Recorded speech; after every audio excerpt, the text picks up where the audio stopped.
Un film trouvé dans un coin obscur des années 80. Je vous avertis tout de suite, la prémisse de ce film-là va vous jeter sur le cul. Vous serez plus jamais la même personne après. Aujourd'hui, à Vendredi Nanar de 1988, Transmutation, ou Hell Comes to Frogtown. Et ça commence maintenant.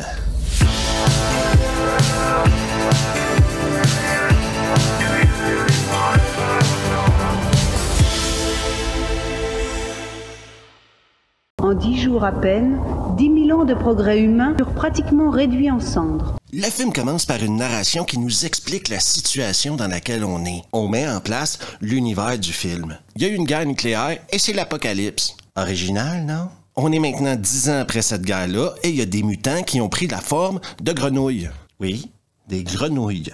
Retenez votre enthousiasme. On verra pas les grenouilles tout de suite, mais on les verra bientôt. Les verdâtres, ils ont pas le droit d'être armés.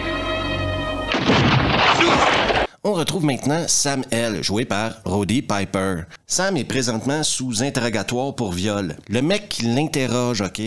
Prenez note de sa gueule parce qu'elle est hyper importante pour beaucoup plus tard dans le film.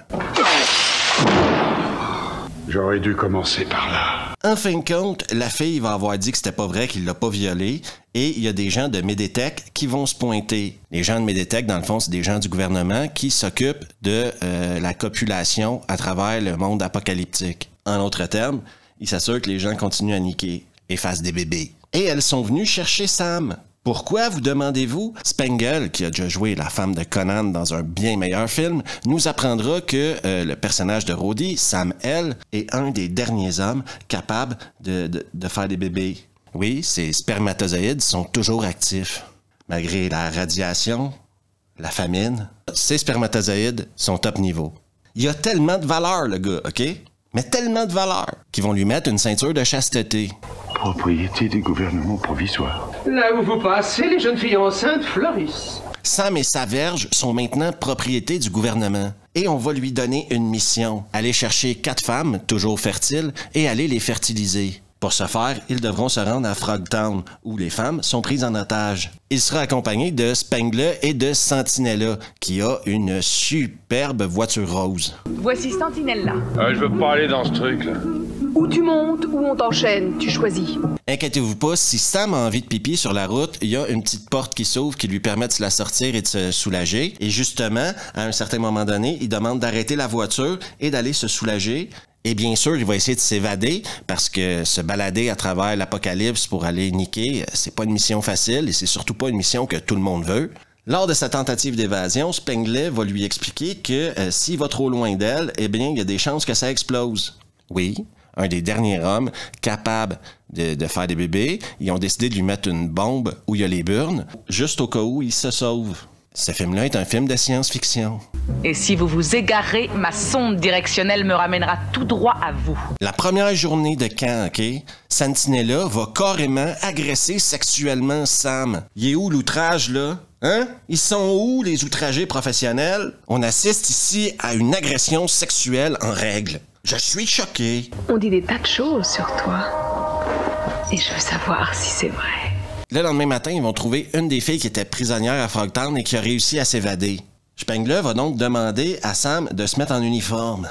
Faut éviter de la traumatiser. Mettez-vous en tenue de travail. Et c'est même pas brosser les dents. Où est le problème? Une atmosphère adéquate. Encore une fois, on demande à un mec, OK, sous pression, comme ça, de performer. On lui dit, vas-y, nique-la. Elle est où la tendresse? La connexion? Et comme Sam a justement en dedans de lui ce problème-là, il a besoin de connecter avec quelqu'un. C'est pas une bête. Il a besoin d'un minimum de ressenti. Eh bien, Spengler va lui offrir de le chauffer un peu. Elle a été formée pour ça. C'est OK. Il vous faut un stimulant. J'ai été formée aux techniques de séduction.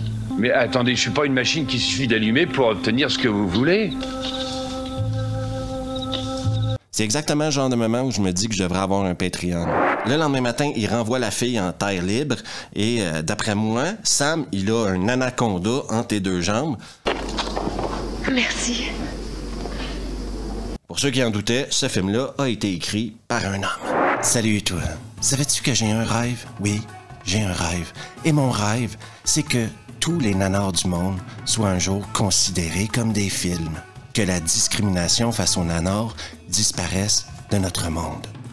Si comme moi tu veux mettre fin à la discrimination contre les nanars, n'hésite surtout pas à t'abonner juste ici, à laisser un pouce bleu, activer les notifs, partager la vidéo et on retourne à Transmutation.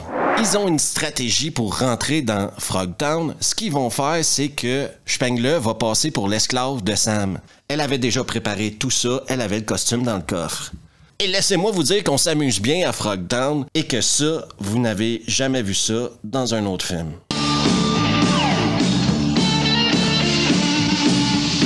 Dans le bar, il va rencontrer un de ses vieux potes, Lufty. Lufty est relativement important pour l'histoire, mais c'est un homme sympathique. Lufty, t'es en vie!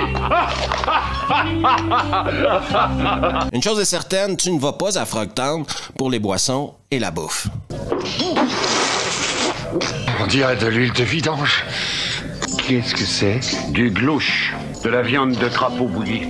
Il y a des pattes de lézard. Il est en pleine conversation avec le roi quand Bull arrive. Je vais juste vous donner une petite note de la rédaction si vous voulez. Dans ce film-là, il y a des rois, des empereurs, des barons, des comtes. Je pense que le scénariste avait pas trop envie de chercher des noms. Donc cette grenouille-là, Bull, arrive. Pensez au nom en anglais, Bubble. Donc elle arrive et elle commence à faire chier Sam. Et la grenouille va foutre une battue à Sam et se casser avec Spengler. Tu peux te les garder.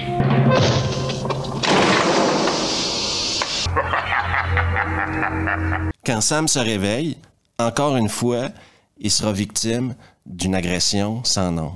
Et là, je vous parle de trucs qui peuvent traumatiser un homme à tout jamais. Hein? De quoi rendre mou du cigare les plus durs d'entre vous, quoi. Je vous avertis, yeux sensibles, s'abstenir. Je t'aime. Attends une seconde, on se connaît à peine, chérie. À quelque part, elle a sauvé la vie à Sam, donc Sam se sent redevable. Il doit trouver une solution. Et la vie d'un homme qui est rien d'autre qu'une bite sur deux pattes, c'est pas facile. C'est une de mes petites lubies, hein? Malgré toutes ces embûches-là, et sans avoir couché avec la grenouille, Sam va trouver le moyen de retrouver Spengler. Sam est beaucoup de choses, mais une chose qu'il n'est pas, c'est espion. Faut vraiment qu'il travaille son petit côté furtif.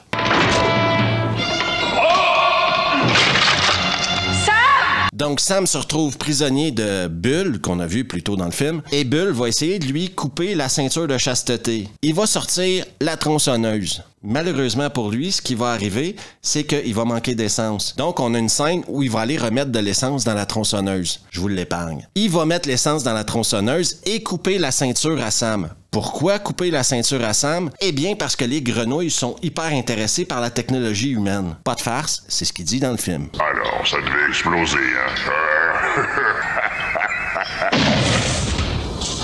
Pendant tout ce temps-là, elle, Spengler, elle est coincée dans le fantasme du réalisateur.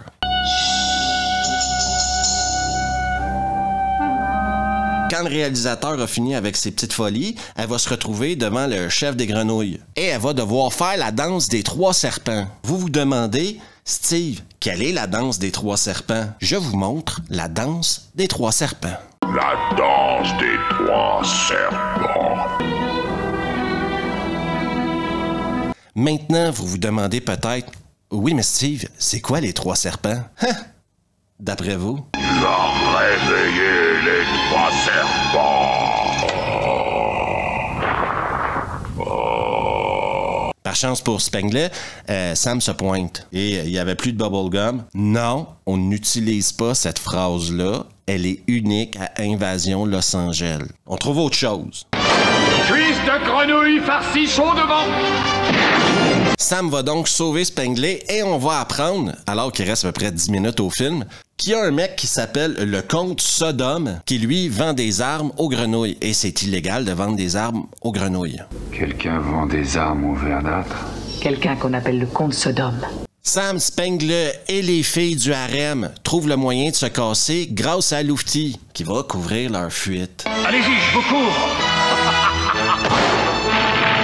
Dans la voiture, Lufty va lui mourir dans les bras. Une mort digne d'un héros. En tout cas, j'espère que la hausse est aussi... Passons maintenant à une super poursuite, oui. Leur voiture rose est poursuivie par des grenouilles dans un pick-up. Quand je le dis à haute voix comme ça Ça chatouille les oreilles, hein? J'aimerais souligner l'attention du détail qu'a le réalisateur dans ce film-là.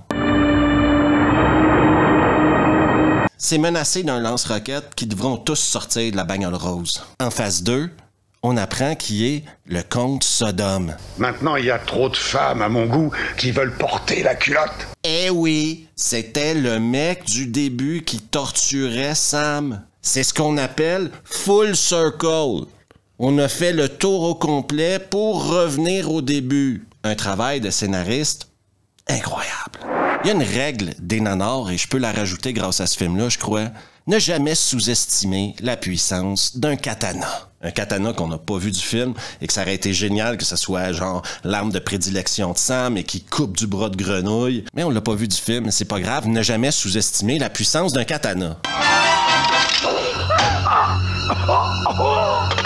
Sam se pointe tranquillement vers le corps de Sodome, donne 2-3 coups de pied, voir s'il est mort, quoi. Se retourne, et Sodome était pas mort, qui dégainera le plus rapidement. Maintenant que Sodome est mort, Sam redescend, voit que la bagnole rose a explosé, mais au loin, voit les grenouilles se pointer. Et on aura le droit à un mano à mano entre Sam et le chef des grenouilles. Je vous demande de pas rire présentement, OK? Parce qu'on est dans du sérieux, là.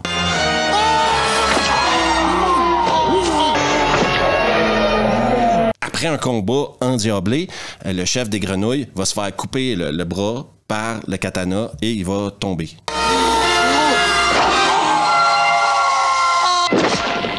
Non, les filles ne sont pas mortes et c'est la fin de Transmutation. Une fois que tu auras terminé ta mission, j'aurai peut-être le droit à quelques jours de congé. La mission d'un soldat n'est jamais terminée. Ça vous arrive de regarder un film et de vous poser la question « Qu'est-ce que je viens de voir? » Parce qu'avec Transmutation ou Hell Comes to Frogtown, je me suis posé plein de questions.